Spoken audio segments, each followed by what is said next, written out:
On 11 last month, tragedy struck a devoted family flying to support their son's dream. Jeff Maneth, a respected Arkansas insurance executive, was piloting his Mooney M20F executive with his parents, Marion and Myra, en route to North Carolina for a UNC Chapel Hill golf tournament when their plane vanished from radar just 13 minutes after takeoff. Hours later, wreckage was found scattered across the forested hills near Reliance, Tennessee. All three were gone. Now, with the NTSB's preliminary report released, the heartbreak deepens as new and alarming details emerge. There's a lot to talk about here, so let's dive in.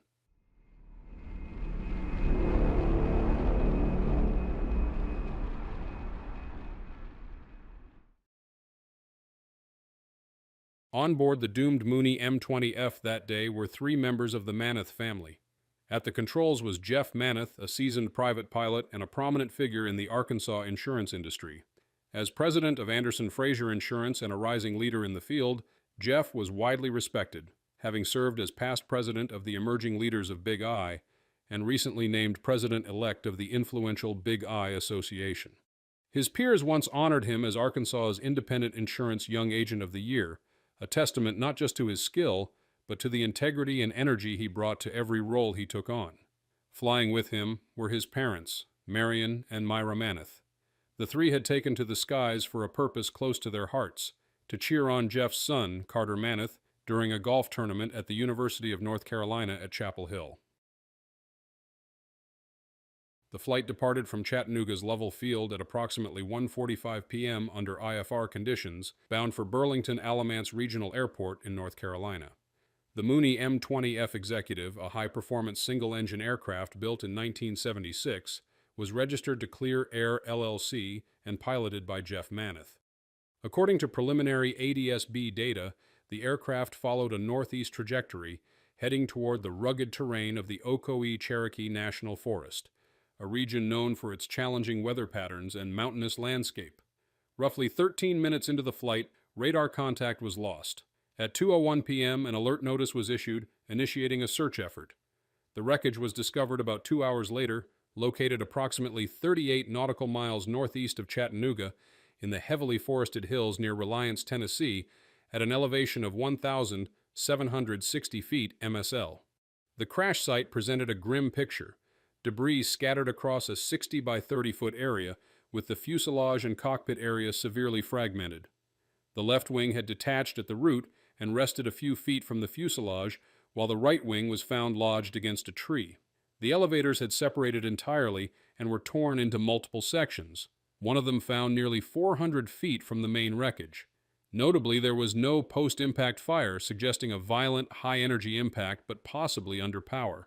Environmental factors at the time raised critical questions. Witnesses at the Chilhowie glider port, located just 5 nautical miles from the crash, reported strong gusting winds and flying debris around an hour before the accident. They also observed a weather cell with active precipitation near the crash location at the time of impact. Taken together, the evidence paints a picture of an aircraft flying directly into a potentially volatile convective zone with limited margin for error in the mountainous terrain below. The preliminary findings from the NTSB offer an early but troubling look into the factors that may have led to the breakup and crash of the Mooney M20F. One of the most immediate concerns centers on the weather environment the aircraft entered. Witnesses at Chilhowie glider port, just 5 nautical miles southwest of the crash site, reported strong, gusting winds and blowing debris an hour before the crash. Additionally, they observed a localized weather cell delivering precipitation in the vicinity of the accident around the time of impact. While the official weather observations at Chattanooga showed no severe conditions, microclimates in mountainous regions like the Cherokee National Forest often develop rapidly and are not fully captured by distant MEDARs. These pockets of turbulence, especially near ridges and valleys, can generate rotors, downdrafts, and wind shear, any of which can challenge even experienced pilots flying robust aircraft. The Mooney M20F executive, though renowned for its speed and aerodynamic efficiency, is not built to absorb the kind of dynamic loads that severe turbulence or mountain wave activity can generate. Like most light aircraft, its structure is certified to a maximum load factor based on specific airspeeds.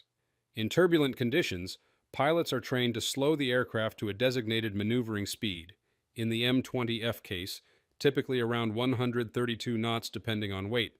Below this speed, the aircraft is designed to stall before it sustains structural damage during abrupt control inputs or turbulence. However, if the aircraft was flying near cruise speed or higher, often around 150 to 160 knots true airspeed, the likelihood of structural overstress increases significantly in turbulent air. Exceeding these aerodynamic thresholds, especially when encountering gusts or rapid vertical air movements, can result in control surface flutter or even in-flight breakup. The distribution of wreckage supports this possibility. Investigators noted the elevators were completely torn from the horizontal stabilizers, with one piece found nearly 400 feet from the fuselage and fragmented into multiple sections. This kind of separation is atypical for a ground impact scenario alone and is more consistent with a structural overload or flutter event occurring mid-flight. Additionally, the left wing had separated at the root and was found detached from the main fuselage, while the right wing was jammed against a tree, further signs of an uncontrolled descent with significant disintegration before ground contact. The absence of post-impact fire and the engine and propeller being embedded in terrain suggests that the aircraft was still producing some level of power at the time of impact, though no indications of engine failure have yet been reported. Human factors also introduce important considerations. A second pilot-rated passenger was on board, although the report has not clarified their role in the cockpit at the time.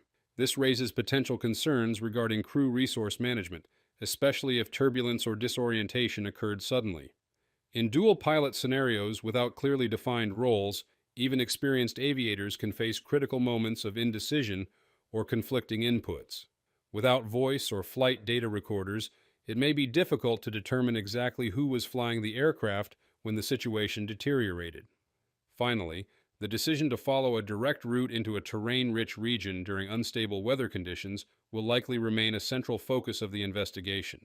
Whether Jeff Maneth received a complete, up-to-date weather briefing and whether the risks were fully appreciated before entering the convective zone are open questions. The Mooney's lack of onboard weather radar or terrain warning systems, typical of older general aviation aircraft, may have left the crew with limited real-time awareness, and in a region where escape routes are narrow and unforgiving, even a brief encounter with turbulence or downdrafts at cruise speed can push an airframe beyond its structural limits with little chance of recovery. Despite the clarity offered by the preliminary findings, several crucial questions remain unanswered, and they will ultimately determine whether this accident was an unavoidable act of nature or a chain of preventable decisions. First and foremost is the matter of weather awareness and decision-making. Did the pilot have access to real-time or recently updated weather information prior to and during the flight? And if so, was there any attempt to alter course or delay the flight based on indications of convective activity along the route? In mountainous regions, where weather can shift rapidly and localized turbulence can become dangerous within minutes, having current information is not just important, it's essential for survival. Another unresolved question is who was actually manipulating the controls at the most critical moments of the flight. While Jeff Maneth was listed as the pilot in command, the presence of a pilot-rated passenger introduces ambiguity. If control was transferred mid-flight, due to turbulence, spatial disorientation, or other workload-sharing decisions, was that transfer clear and coordinated? Without a cockpit voice recorder or other flight data, it may be impossible to determine whether CRM breakdown played a role. In high-stress environments, confusion over who's flying can delay responses or cause conflicting control inputs, especially when severe turbulence suddenly challenges aircraft stability. There's also the issue of aircraft integrity prior to the flight. While the preliminary report makes no mention of maintenance concerns, the Mooney M20F is a nearly 50-year-old airframe. Was there any pre-existing structural fatigue, corrosion, or prior undocumented damage that could have reduced its tolerance to aerodynamic stress? A detailed review of the aircraft's maintenance logs, inspection history, and any reported anomalies will be crucial in assessing this angle. Another area investigators will likely scrutinize is the functionality of the avionics and flight instruments. If turbulence caused even a momentary loss of situational awareness, whether due to unreliable airspeed indications, gyroscopic instrument failures, or electrical system issues, this could have led to inappropriate control inputs or delayed corrective action. At high speeds and low altitudes, especially near terrain, even short periods of instrument confusion can prove fatal. Lastly, the question remains, was the engine producing power at the time of impact? While there is no evidence of an in-flight fire or explosion, and the engine was embedded in the terrain with the propeller, power output at the final stage of the descent is still unknown. A sudden loss of thrust could have exacerbated the situation, reducing climb capability in a downdraft or leaving no margin for escape. These technical and human uncertainties are what the full investigation must now resolve, and until then, any conclusion would be premature. While the final cause remains under investigation, this accident already highlights several critical lessons for general aviation pilots. First, convective weather and mountainous terrain are a dangerous mix. Even isolated cells can produce severe turbulence, downdrafts, and wind shear capable of overwhelming both pilot and airframe. Timely weather updates and the willingness to delay or reroute are essential. Maintaining maneuvering speed and turbulence is another non-negotiable. For aircraft like the Mooney M20F, flying too fast through unstable air can lead to structural overload, especially during sudden control inputs or gust encounters. Route planning must also account for terrain-induced effects and provide realistic escape paths in the event of weather deterioration. When more than one pilot is on board, clear CRM roles defining who's flying, who's monitoring, and who's managing navigation can prevent confusion during high-stress moments. And above all, every flight should begin with a clear set of what-if contingencies, alternate routes, weather minimums, and emergency plans. Tragedies like this remind us that disciplined decision-making, not optimism, is what keeps us safe in the air. That's all for today's video. Please share your thoughts in the comment section. Thank you for tuning in, and don't forget to subscribe for more updates. Just over a week ago, a tragic accident involving a single-engine Piper Lance II aircraft unfolded near Nassau Airport in Yulee, Florida, resulting in the loss of the pilot's life. The aircraft went down shortly after takeoff, leaving behind a burning wreck and a list of unanswered questions. In the days since, the NTSB has released its preliminary report, offering a first glimpse into the possible contributing factors. While far from a conclusive explanation, the newly available evidence provides critical insight into the flight's final moments and raises compelling questions about aircraft configuration, in-flight dynamics, and pilot response.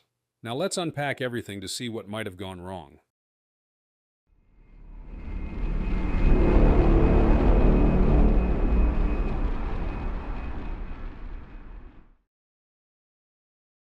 The aircraft involved in the accident was a Piper PA-32 RT-300 Lance II, a robust and widely respected general aviation platform. Known for its 6-seat configuration and retractable landing gear, this low-wing aircraft is powered by a 300-horsepower Lycoming 0540 engine, offering a typical cruising speed of 156 knots and a range of nearly 750 nautical miles. The aircraft bore the tail number November 30689 with serial number 32R7885282 and was operating under a valid FAA airworthiness certificate issued in 2014. It was registered for private use and appeared to be in compliance with standard operational requirements at the time of the crash. The pilot, a 56-year-old resident of Yulee, Florida, was the sole occupant and operator of the aircraft. He was conducting a personal transportation flight under Part 91 regulations, a common framework for non-commercial general aviation. The journey began at Clearwater Air Park on Florida's Gulf Coast, with an intended destination at Fernandina Beach Municipal Airport on the Atlantic side. Notably, the pilot made an intermediate stop at Nassau County Airport, a small private-use airfield located just west of Fernandina Beach Municipal Airport. This final leg from Nassau to Fernandina was meant to be short and uneventful, but it would turn out to be fatal. Witnesses reported that the aircraft departed Nassau Airport shortly before 9:35 a.m. on May 10, 2025. After takeoff, it initiated a climbing left turn, a maneuver consistent with a standard departure from the small airport. However, within seconds, the aircraft entered a sharp descent, estimated at a 50-degree nose-down angle, ultimately crashing into a wooded area roughly 150 meters from the runway's end, near Black Rock Road. The impact occurred at approximately 40 feet above ground level, severing trees and igniting a post-crash fire that consumed the wreckage and damaged a nearby residential fence. Despite the severity of the crash, no injuries occurred on the ground, an outcome that could have easily been far worse given the area's residential layout. The brevity of the flight, measured in seconds rather than minutes, and the aircraft's dramatic loss of altitude suggest a sudden and overwhelming event immediately after takeoff. While the NTSB has not yet identified a definitive cause, the sequence of events outlined in the preliminary report hints at multiple factors that may have contributed to the loss of control. In the next section, we'll explore those findings in detail and begin to piece together a plausible narrative of what might have gone wrong in those critical final moments. As the NTSB's preliminary report begins to shed light on the final moments of the flight, two details emerge as particularly critical and potentially controversial. The discovery that the aircraft's nose baggage door was open during takeoff, coupled with evidence of unsecured cargo, suggests that what might initially appear to be minor oversights could have had catastrophic consequences in this tightly compressed timeline. Surveillance footage taken shortly before the crash shows the aircraft taxiing with the nose baggage door visibly closed. However, during the takeoff roll and initial climb, the same door is clearly open. In the Piper Lance 2, the nose baggage compartment is positioned directly in front of the cockpit, and while it is not a flight-critical surface, an open door in that location can dramatically disrupt the airflow over the fuselage. This could induce aerodynamic buffeting, create unexpected drag, and more subtly, affect control feel, particularly during low-speed, high-power climb-out when stability margins are at their narrowest. Yet beyond aerodynamics, the human factor cannot be ignored. A suddenly visible swinging baggage door just feet in front of the windshield could easily command the pilot's attention at precisely the wrong moment. Whether the pilot attempted to address the door, became distracted, or simply lost situational awareness remains speculative. But given the aircraft's abrupt departure from controlled flight just seconds after liftoff, it is plausible that even a momentary lapse could have contributed to the steep, unrecoverable descent that followed. What deepens the concern is what investigators found near the runway: a container of aviation oil and a bag of dog food. These were not retrieved from the wreckage. They were found outside the aircraft, on or near the departure path. Their presence strongly implies that cargo either shifted or ejected early in the takeoff roll, perhaps even through the nose baggage compartment itself. If the door opened mid-roll, unsecured items could have exited the aircraft. Alternatively, if they were stored in the cabin and not properly restrained, rapid acceleration could have propelled them rearward, affecting the center of gravity or interfering with the pilot's control space.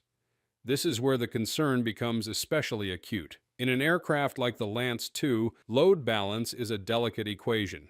A center of gravity shifted too far aft can make pitch control more difficult and render the aircraft unstable during climb, particularly if combined with high angles of attack and unexpected distractions. Shifting cargo could also intrude into the rudder pedal area or cause the pilot to brace or adjust posture mid-flight. Breaking concentration at a time when smooth and coordinated control input is essential. Complicating the picture further is the suddenness of the aircraft's final descent. Witnesses observed the aircraft enter a steep, left-wing low nose-down attitude shortly after initiating a climbing turn. The estimated 50-degree descent angle, combined with the brief duration of the flight, suggests a loss of control event rather than a glide or mechanical failure. And yet, preliminary inspections found no evidence of system malfunction. The engine was producing power at the time of impact, supported by the condition of the spark plugs, cylinder heads, and propeller blades. Flight control continuity was confirmed for the ailerons, rudder, and stabilator. There were no apparent breakages, no signs of in-flight structural failure, and nothing to suggest a primary mechanical cause. Fuel was also not an issue. Although the aircraft had not been refueled at the last stop, investigators concluded there was sufficient fuel remaining for several hours of operation. With no evidence of starvation or contamination, the engine's performance appeared normal up until impact. This leaves the focus squarely on the aircraft's configuration and pilot handling in the final seconds, a scenario where a convergence of minor irregularities may have created a flight environment that was simply too unstable to recover from in time. Weather, while initially considered, appears to have played no direct role. Conditions at the time of departure were described as VMC with light surface winds. Thunderstorm activity did develop in the region later that morning, but not during the time frame of this short final leg. The skies, at least during departure, did not pose a threat. Altogether, the early findings point toward a combination of in-flight distraction, possible aerodynamic disruption, and improper cargo handling as the most plausible threads tying together the rapid loss of control. While the open baggage door and unsecured cargo may seem like small anomalies on paper, in practice, at low altitude, high power, and under human command, they could very well have triggered a chain of decisions and conditions that the pilot had no time to correct.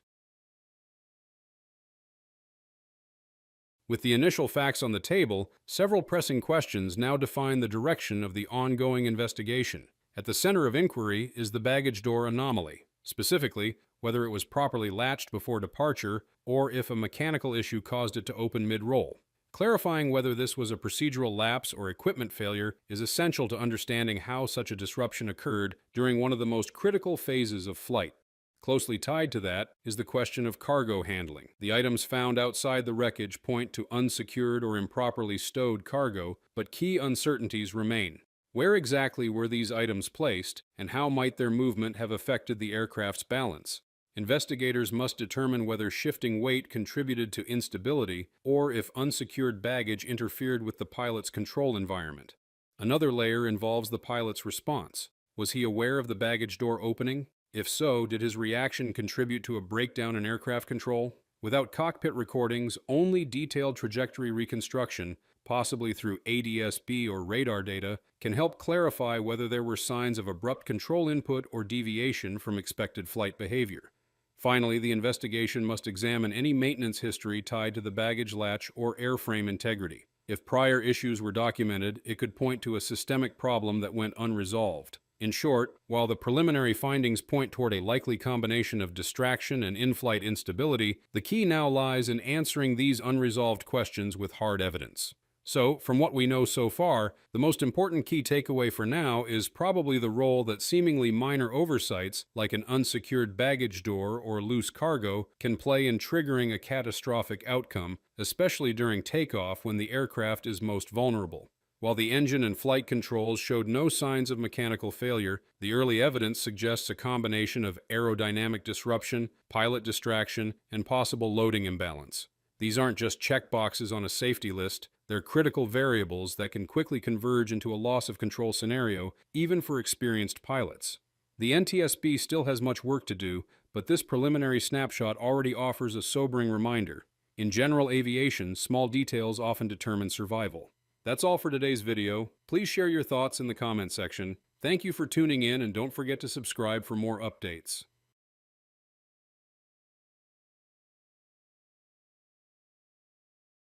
It happened fast. Too fast.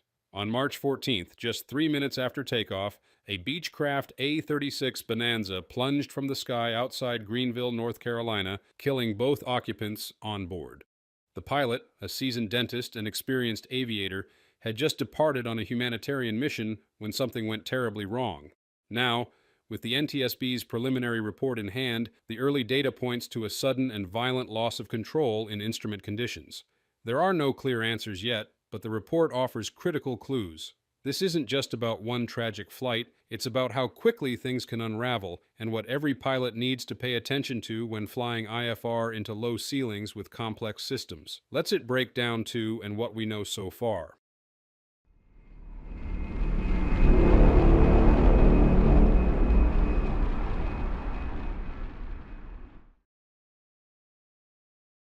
The aircraft involved in the crash was a 2005 Beechcraft A-36 Bonanza, registered as November 566 Charlie. A high-performance single-engine aircraft known for its range and cruising capabilities, the A-36 Bonanza featured a Continental IO550B engine producing 300 horsepower with a top speed of 177 knots and a cruising speed around 170 knots. With a service ceiling of 18,500 feet and a range of roughly 750 nautical miles, the aircraft was well suited for longer cross-country flights like the one planned that day. It carried 80 gallons of fuel, and its avionics had been significantly modernized, including a Garmin GFC 500 autopilot system and a glass cockpit, a digital display interface replacing traditional analog instruments. At the time of the accident, the aircraft had approximately 1,085 total airframe hours and had recently undergone its last annual inspection on July 3, 2024. It was owned and operated by Carolina Contrails LLC, presumably for personal and mission-related travel. The pilot, Dr. Mark Stephen Bowman, aged 68, held a private pilot certificate with single-engine land and instrument ratings. His aviation experience totaled approximately 1,880 flight hours, with 42 hours logged in the past 6 months, a typical spread for someone actively maintaining their proficiency under Basic Med, which he completed in September 2024. Dr. Bowman wasn't just a recreational flyer. He was a respected dentist with over 35 years of service, holding a degree from UNC Chapel Hill, and was known for blending his passion for aviation with community service, especially through his involvement in the Flying Dentist Association. These mission flights had become part of his and his wife's routine. Also on board was Robin Dixon Conway Bowman, his wife of 19 years. At 64, Robin played an integral part in the couple's outreach, supporting mentoring initiatives and humanitarian missions. According to community reports, the couple was well known for their dedication to service, and their sudden passing left a profound emotional gap, particularly among those in the dental and aviation communities. This flight was more than a personal trip. It was the beginning of a humanitarian journey. That context, combined with a well-equipped aircraft and an experienced pilot, makes what followed all the more tragic and perplexing.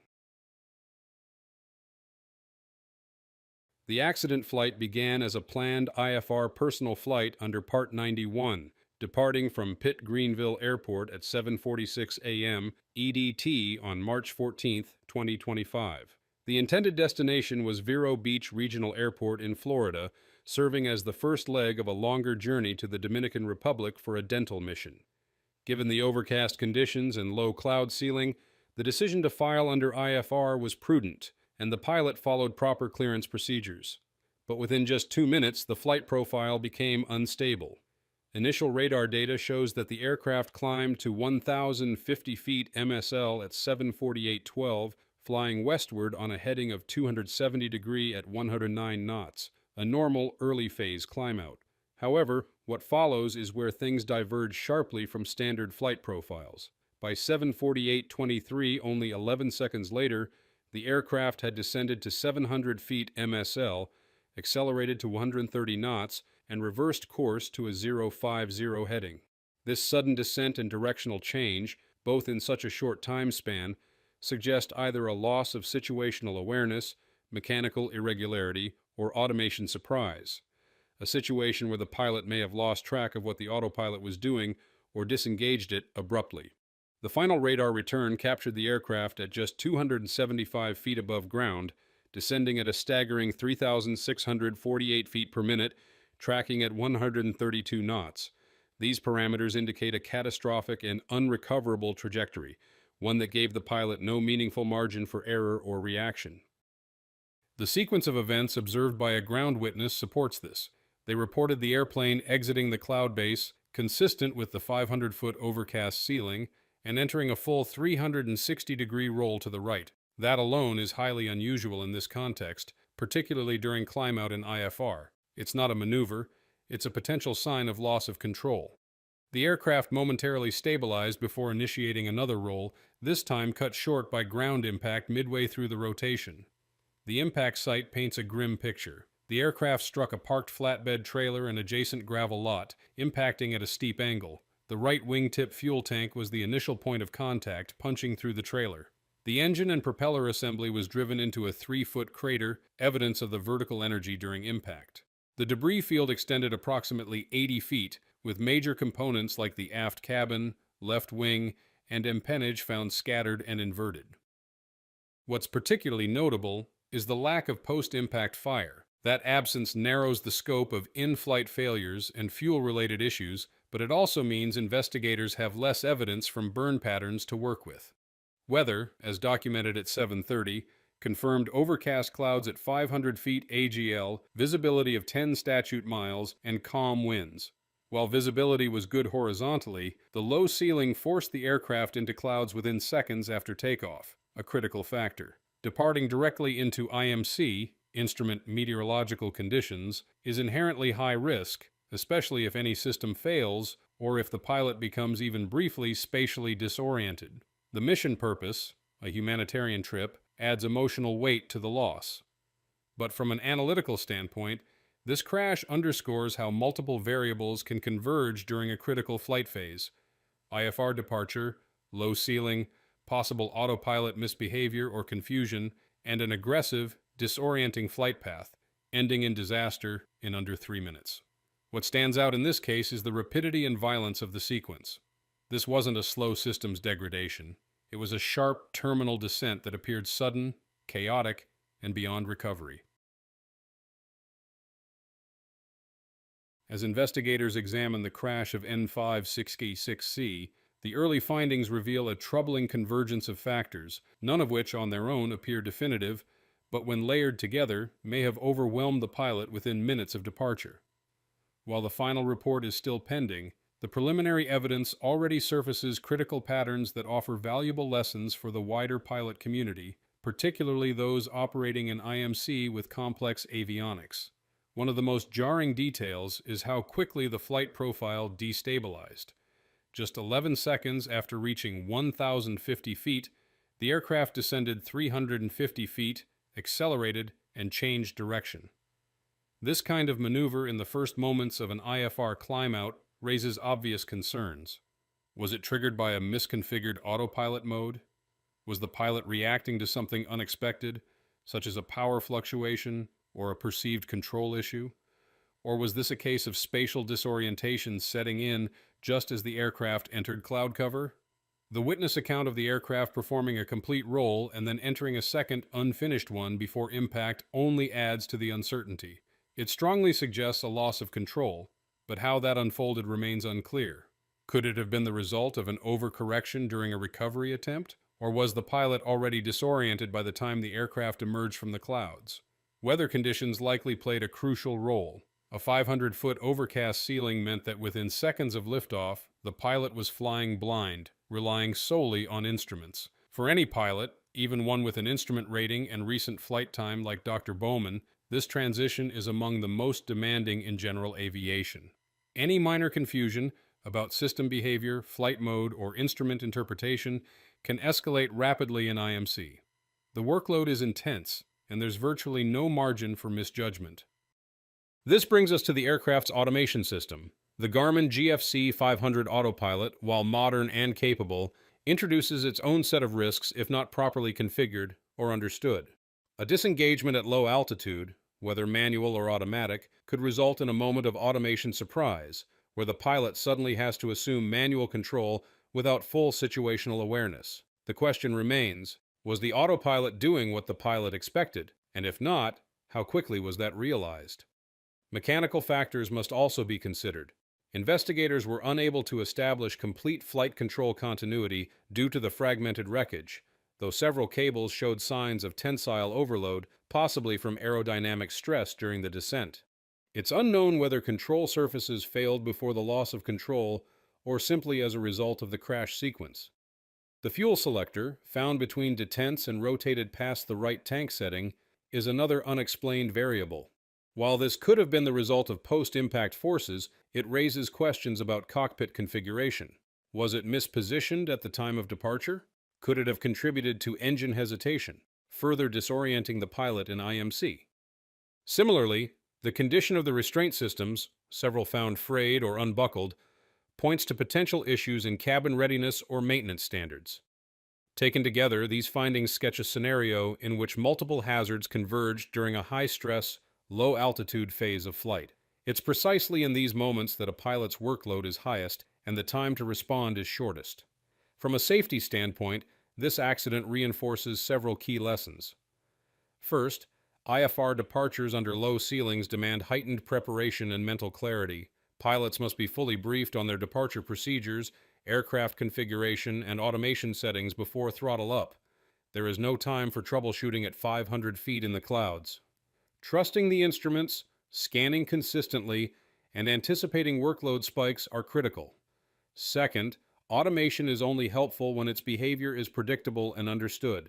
A misconfigured autopilot or a disengagement that catches the pilot off guard can create disorientation or distraction during the most critical moments.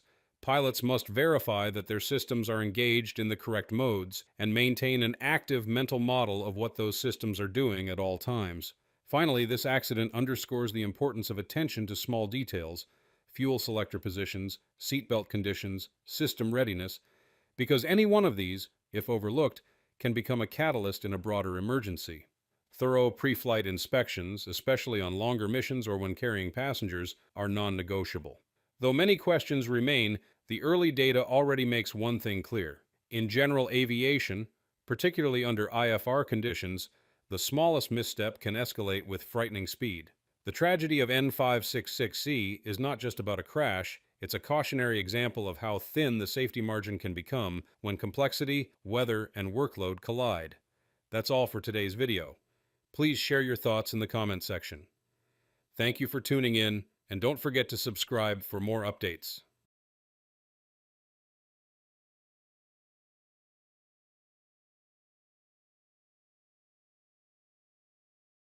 A few days ago, new footage emerged, released by South Korea's public broadcaster KBS, and it completely reshapes how we understand the crash of Jeju Air Flight 2216. It's a full-scale reconstruction, blending security camera footage, air traffic control audio, and simulator testing to piece together what really happened.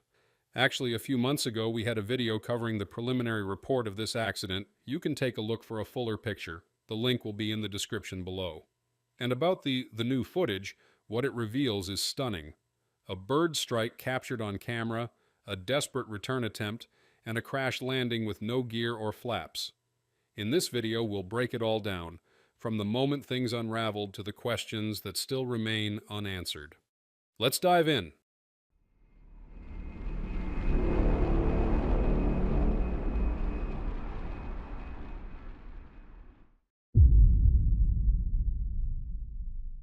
Let's start with the basics. On December 29, 2024, Jeju Air Flight 2216, a Boeing 737-800, was on a routine domestic flight when it encountered disaster during its approach to Muan International Airport. On board were 181 people, 2 pilots, 4 flight attendants, and 175 passengers. Tragically, only 2 survived. That's 179 lives lost, one of the deadliest aviation disasters in modern South Korean history. For a long time, details were scarce. Early reports left much unexplained, but this new documentary changes that. Using everything from CCTV footage to ATC recordings and full-motion simulator reenactments, the KBS team has reconstructed the timeline with astonishing precision. Here's what we now know. As the aircraft approached its final descent, it flew into a massive flock of birds. The pilots attempted a go-around, an aborted landing, but quickly lost control. The aircraft couldn't gain altitude, and with systems failing, they couldn't deploy the landing gear or flaps. Forced into a high-speed belly landing on the opposite runway, the jet overran the pavement and slammed into a concrete structure, the ILS localizer array, sealing the fate of almost everyone aboard. What makes this especially tragic is that the crew was actively fighting to save the aircraft. But it wasn't just one thing that brought it down, it was a chain of failures, starting with the bird strike and ending with a catastrophic systems collapse. And that chain began just moments before touchdown. At 8:57:50 a.m., Muan Tower warned the crew of bird activity, specifically large flocks of bowl teals, a type of migratory duck. The pilots acknowledged, and everything seemed routine. Then, just 36 seconds later, at 8:58:26, Jeju 2216 flew straight through the flock. CCTV footage shows the aircraft slicing into the birds with a visible burst of feathers or smoke trailing from the right engine, engine number 2. It's a dramatic image and strong evidence of a compressor stall, meaning the engine was struggling or beginning to fail. 30 seconds later, the crew declared a mayday. Bird strike going around. But here's the catch. Did they initiate the go-around before the bird impact, or in response to it? Some analysts argue the aircraft began climbing about 15 seconds before hitting the birds, possibly trying to avoid them. But from the CCTV angle, it's hard to tell if that was an actual climb or just a visual illusion. This remains one of the many unknowns. What we do know is that critical systems began failing rapidly. The cockpit voice recorder and flight data recorder, the black boxes, stopped working just 24 seconds after impact. That's highly unusual. These devices are designed to withstand enormous stress. Their early failure strongly suggests a major electrical issue. After the strike, the aircraft briefly climbed, then began descending again, a classic sign of a failed go-around. Whatever thrust remained wasn't enough to keep it flying, so within 1 minute, a bird strike likely disabled one or both engines, black box systems went silent, and the plane failed to maintain altitude. A deadly spiral had begun, and now the crew had to find a way back.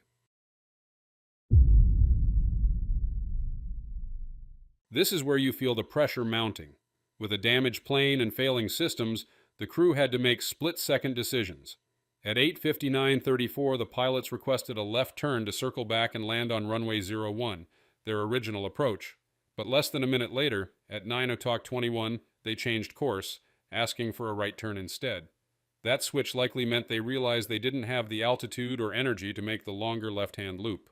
Then, at 9:01:09, they told the tower they were no longer landing on 01. They were going for runway 19 instead, in the opposite direction. A drastic pivot, but perhaps the only viable option left. What makes this even more intense? At one point, the aircraft dropped to just 50 meters, about 164 feet, above the ground. And this wasn't during final approach.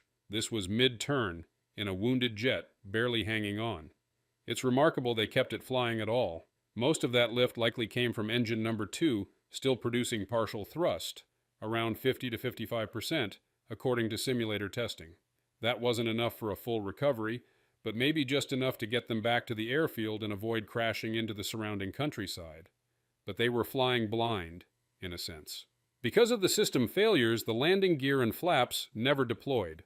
That meant a faster landing speed, limited control, and almost no margin for error. When the aircraft touched down on runway 19, it was over halfway down the runway, nearly 4,000 feet in, with no brakes, no flaps, and no gear. The plane overran the pavement and crashed into a concrete structure housing the ILS antenna, a structure never meant to take that kind of hit. Again, the KBS footage is crucial here. You can see heat distortion from the right engine, confirming it was still pushing thrust. The left engine, though, cold and silent, completely offline. This wasn't just a crash, it was a last-ditch attempt at survival, and they almost pulled it off. So now we get to the deeper question, why did so many systems fail, and why so quickly? It's one thing to lose an engine, it's another to lose the very systems designed to help you survive that loss. That's exactly what seems to have happened here. Within 24 seconds of the bird strike, both the cockpit voice recorder and flight data recorder went offline. That's not just inconvenient, it's a huge deal. These aren't auxiliary systems, they're essential. Their sudden failure means investigators lost the final 4 minutes of flight data, and the reason comes down to how the 737 is wired. Both black boxes are powered by the electrical bus connected to the left engine. So when engine 1 went down, and if the auxiliary power unit wasn't running, or if the right side generator was too damaged to kick in, the recorders were cut off. No backup, no redundancy, just silence. You'd expect more safeguards in a modern aircraft, especially for systems this vital.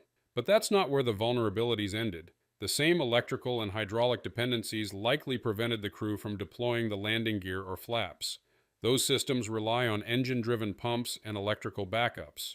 And when both engines are compromised, options vanish fast. To see what could have been done, the KBS team ran several full-motion simulator tests. They recreated the exact bird strike and tried different scenarios. The results? With both engines lost, instant crash. No chance. With one engine completely out and the other delivering partial thrust, around 50 to 55%, they were able to replicate a barely survivable path. A wide, shallow turn back, gear up, flaps up, touchdown just within the limits of the runway. But even then, it only worked with perfect timing, immediate reactions, and flawless handling. And that's the hard truth. The fact that the real crew made it that far speaks volumes about their performance, but it also shows just how little margin they had. They weren't flying a damaged plane, they were flying a nearly unflyable one. This isn't just about an unfortunate chain of events, it reveals a deeper design flaw, a lack of true system redundancy. When you lose a single engine, you shouldn't lose your ability to record data, lower gear, or deploy flaps. not all at once. And yet, that's exactly what happened here. But machines aren't the only piece of the puzzle. The human element matters just as much, and that's where we're headed next.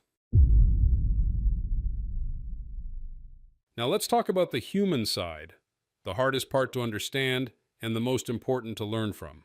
One big question that's come up is whether the crew might have shut down the wrong engine.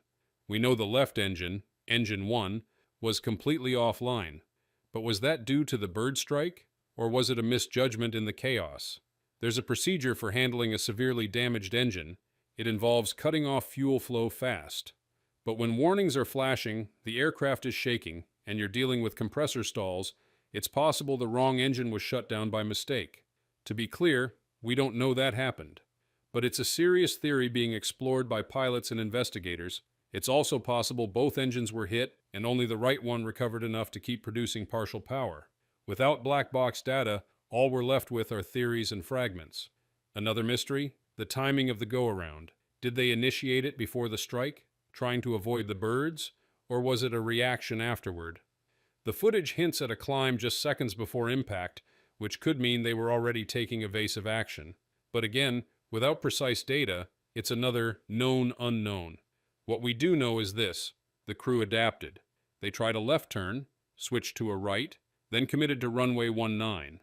That kind of decision-making under pressure isn't random, it's deliberate. It shows they were evaluating the situation step by step, doing everything they could to bring the plane back. This is where we shift from questioning to learning. The KBS documentary has done something rare. It's brought clarity in a moment when official answers are still pending. By combining real footage, simulator trials, and a reconstructed timeline, they've created a model for how aviation incidents should be investigated and communicated. And the bigger takeaway? System design matters. Redundancy matters. When a single point of failure, like a left-side electrical bus, can knock out recorders, hydraulics, and backup power, it's not just a quirk of engineering, it's a liability.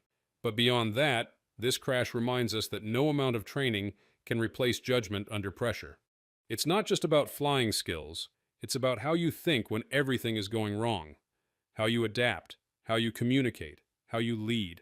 The best way to honor the 179 lives lost is to take every lesson from this tragedy, mechanical, procedural, and human, and make sure they shape future safety systems. Not to assign blame, but to make sure this kind of disaster never happens again. That's all for today's video. Please share your thoughts in the comment. Thank you for tuning in, and don't forget to subscribe for more updates. On April 28, 2025, a routine commuter flight turned tragic just moments before landing at Nanwalek, a small village on Alaska's southern coast. A Cessna T207 operated by Smoky Bay Air crashed during a go-around attempt, killing the pilot and one passenger and seriously injuring another. The NTSB has just released their preliminary report, and while there's still a long road ahead before we get the final answers, one detail is already stirring up discussion. Seconds before impact, the pilot radioed a warning. "I'm going around, there's something on the runway." That something, reportedly a dog, may have triggered a chain of events that spiraled, literally, out of control. Now, let's break it down.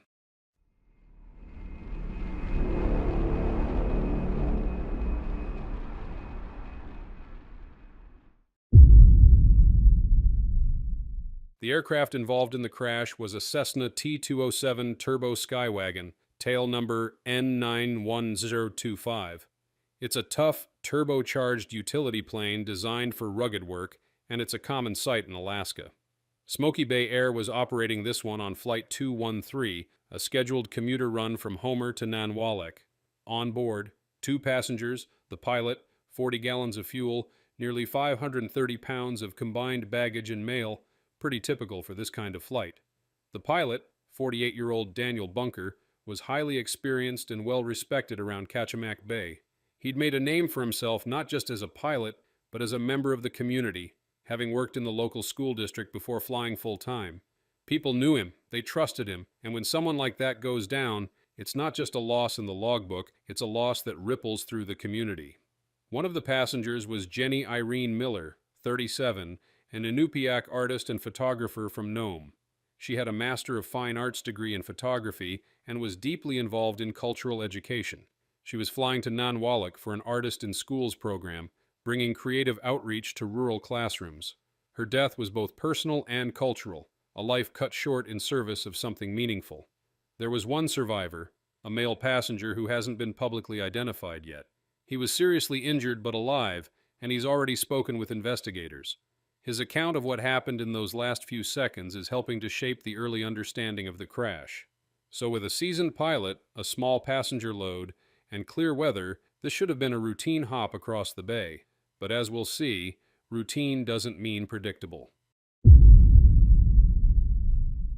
Flight 213 left Homer around 1:35 p.m. local time, heading southwest toward Nanwalek, a short flight just about 30 miles.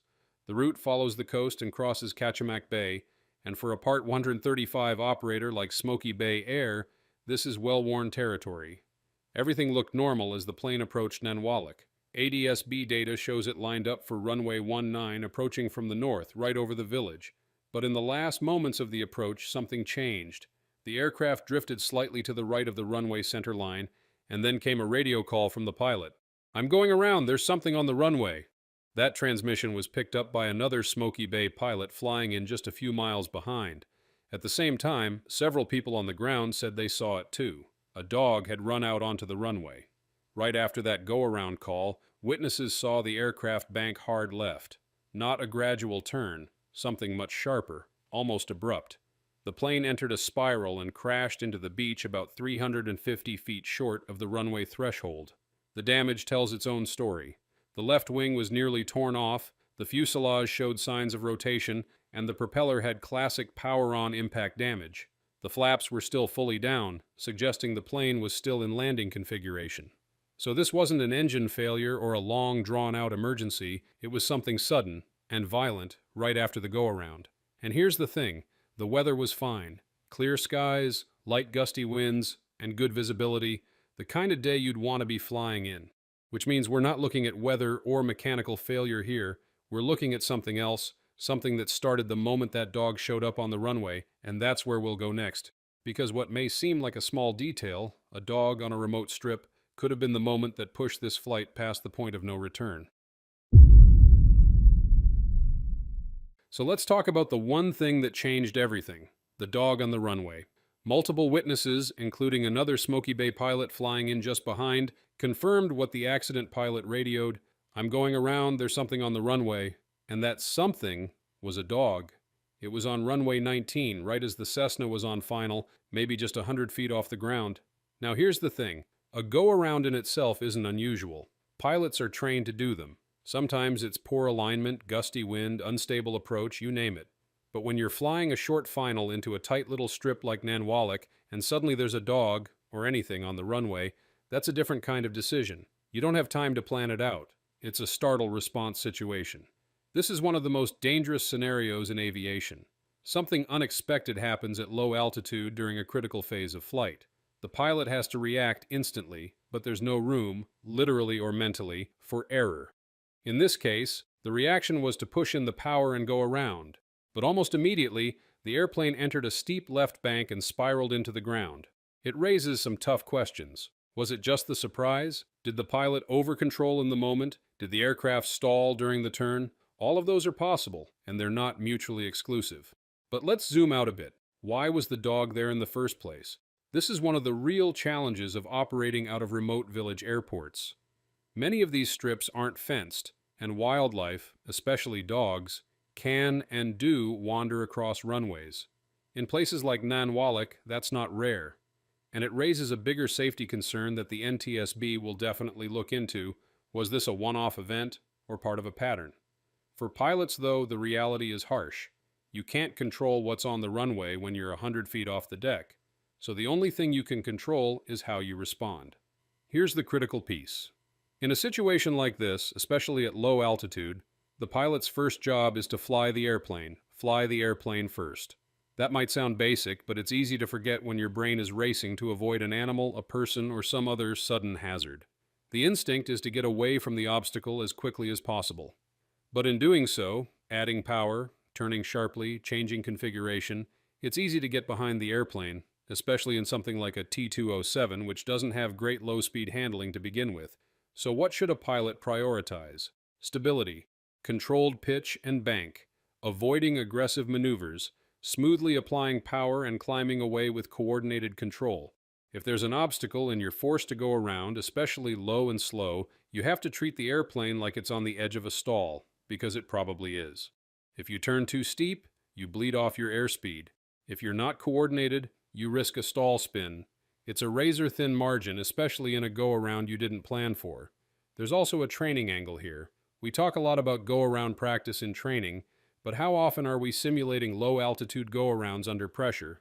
Not often. Most pilots practice them higher up or in more controlled scenarios. But maybe that needs to change, especially for operators flying into short, rural strips. Bottom line, this crash shows how a completely ordinary hazard, like a dog on a runway, can push a situation from routine to unrecoverable in seconds.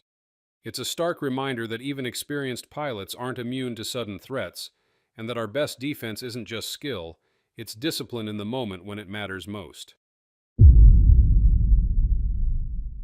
So now we're at the critical point, the go-around itself. The pilot of Flight 213 saw something on the runway and made the split-second decision to go around. That's a standard move in theory, but in practice, especially at low altitude, it's one of the most demanding things you can do in a piston single like the Cessna T207. From NTSB data, we know the aircraft was only about 100 feet above the ground when the go-around began. That is not a lot of space to work with. At that point in the approach, you're usually configured for landing. Flaps full down, airspeed relatively low, and a nose-down attitude. To transition from that into a climb, the pilot has to smoothly apply power, manage pitch, keep the wings level, or make a very gentle turn, and reconfigure the airplane as needed. But here's where things went sideways. Literally. Witnesses, and the surviving passenger, all said the plane banked hard, left right after the throttle came in. It wasn't just a slight correction, it was steep, sharp, and fast. A turn like that at low speed, full flaps, and high power, that's a setup for an accelerated stall. And when a stall happens in a bank, especially if it's not coordinated, it can flip into a spin in the blink of an eye. That seems to line up with what people saw. The plane entered a tight, uncontrolled descent and spiraled into the beach, just 350 feet from the end of the runway. Let's break down what might have been happening inside the aircraft. The T207 is a big, long airplane. It has a stretched fuselage and a relatively high wing loading. That means it's not particularly forgiving at low speeds. When you apply full power with full flaps out, you get a lot of nose-up pitch and asymmetric thrust. If you're not perfectly coordinated, rudder in, ball centered, you can easily start slipping or skidding. Add a steep bank into that mix and the margin for error disappears. There's also the issue of flap position. Investigators found the flaps were still fully down at impact.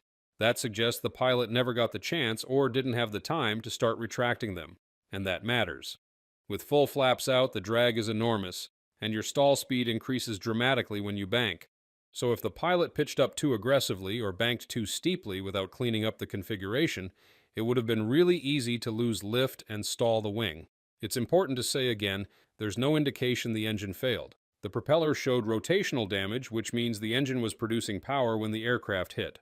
So this wasn't a case of losing thrust, it was about losing aerodynamic control. Could this have been a classic stall spin? That's a real possibility. Full flaps, nose-up pitch, high power, steep bank, and a tight turn, all at about 100 feet AGL. That's the exact environment where stall spins happen. And at that altitude, recovery is virtually impossible. The hard truth is, even for a skilled pilot, a low-altitude go-around is a knife's edge. Every control input matters. Any misstep, too much pitch, too much bank, not enough rudder, can lead to disaster. And when it's triggered by a surprise, like an animal on the runway, there's just no time to work through it calmly. This is where training, familiarity with the aircraft's behavior, and discipline and energy management all come into play. It's not about reacting fast, it's about reacting right. That's all for today's video. Please share your thoughts in the comment. Thank you for tuning in, and don't forget to subscribe for more updates. A 77-year-old pilot was killed on May 4, 2025, when his vintage Piper J3C-65 Cub crashed in a field near Wilson, Kansas. This accident adds to a growing number of fatal general aviation accidents in the United States this year, Already, over 400 crashes have been reported in 2025, with more than 120 resulting in fatalities, a real alarming number. But that's why we're here to understand why these accidents happen and to help make the skies safer for everyone who flies. Back to our case today, the National Transportation Safety Board has released its preliminary report, and it sheds light on several factors that may have played a role, and notably, one of them is a long-standing issue. Now, let's break it down.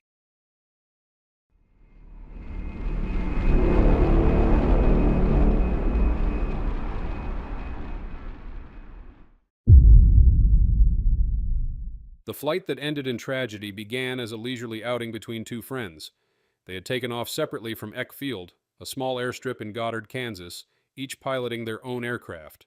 Their plan was simple: fly to Lucas Airport for lunch, then continue on to Lyons Airport to refuel before heading back home. It was the kind of relaxed flying many general aviation pilots enjoy. No complex airspace, no weather threats, just a clear day in central Kansas and two vintage aircraft cruising over open terrain. The pilot of the accident aircraft, Ronnie D. Thompson, was 77 years old and highly familiar with the Cub he was flying. He had owned it since 1975.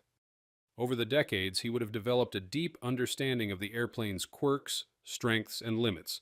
But one particular quirk had persisted. For at least 2 years leading up to the crash, Thompson had mentioned to his friend that the airplane had a tendency to pull to the right if he let go of the control stick.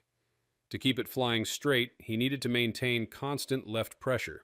The issue hadn't been addressed with a formal repair, likely because it was considered manageable, a minor annoyance in an otherwise reliable aircraft. That aircraft, a Piper J3C-65 Cub, dates back to 1946 and represents one of General Aviation's most iconic designs. Light, simple, and forgiving, it's often described as the ultimate stick and rudder machine. But its age, combined with a persistent control issue, especially one that subtly increased the pilot's workload over time, may prove to be more than a footnote in this investigation. In an aircraft with no electrical system, minimal instrumentation, and direct mechanical controls, even small anomalies can have outsized effects under the wrong conditions. With that context, the focus now turns to what happened in the sky southeast of Lucas, not just what the friends saw, but what the wreckage suggests, and how a moment of routine flying turned fatal in seconds. The accident unfolded in the middle of a seemingly routine climb. Both aircraft were headed southeast at about 1,200 to 1,500 feet above ground level, flying in loose formation, keeping in touch over the radio. The conversation was normal, nothing out of place.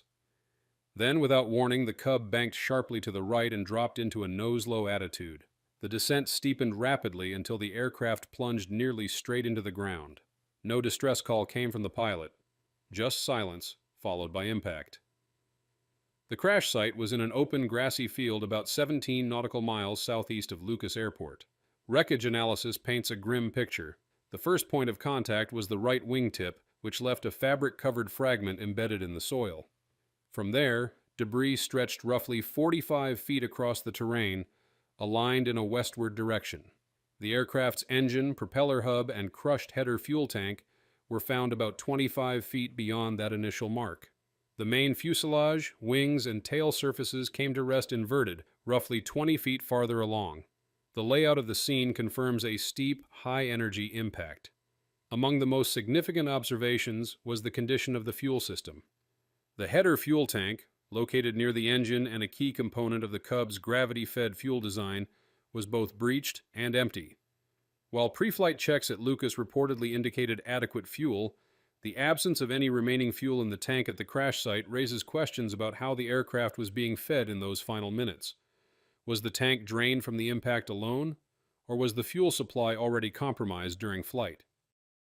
Equally notable is how the aircraft's final maneuver, an abrupt right roll into a vertical dive, mirrors the long-standing control tendency the pilot had described. A persistent right-turning bias, if left uncorrected or exacerbated under certain aerodynamic loads, could potentially trigger a loss of control. Whether that's what happened here isn't yet clear, but the connection between known handling characteristics and the observed flight path will be a key area for investigators to examine.